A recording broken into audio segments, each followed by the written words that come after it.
A lot of people ask us about discipline at New Generation School. One of the things I like to start off with is that we really do not accept children with really major disciplinary issues.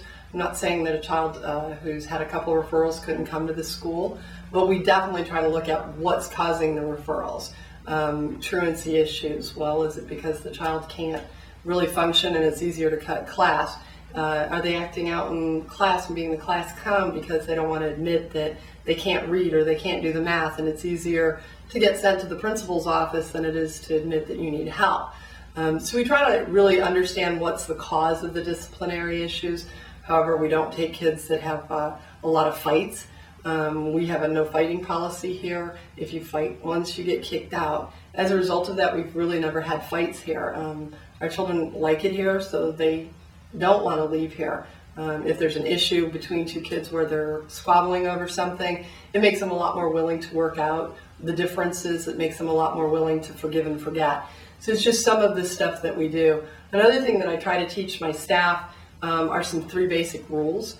One is rules without relationship breeds rebellion. 2 is say what you mean what you say, but don't say it mean. And 3 is work hard, play hard. Rules without relationship breeds rebellion. We really have a lot of emphasis on building the relationship with the kids, letting them know that we're in their corner, that we want to help them. I found that in any child, if you come from that perspective, when you're getting on to them, when you're dealing with the issues, they're very much more receptive to hearing that from you. They're much more receptive to taking the correction, receiving the correction, and doing something different if they understand the reason why you're doing it is because you love them, you care for them, and you want the best for them. They really understand that. Mean what you say what you mean, but don't say it mean. I try to teach my staff that they should teach the rules. They should teach the expectations. If they teach the rules, they teach the expectations, and they say it in a loving, caring, but firm manner, the kids really do want to please you. It's amazing. Sometimes I think people think that teenagers specifically are just out to break all the rules. I don't really believe that. I believe that we want to do what's right as a human nature. So it's one of the things that we do.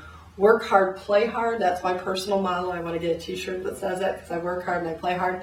I believe if the work put in front of the child is meaningful, and that they understand the purpose of it, if they understand what they're getting out of it, i.e. an education, it's not just busy work.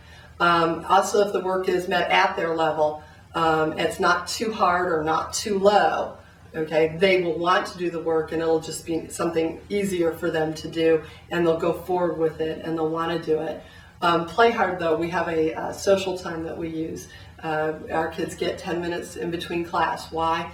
Back to the brain-based learning. They need time to reshuffle their thought process. They need times to be social.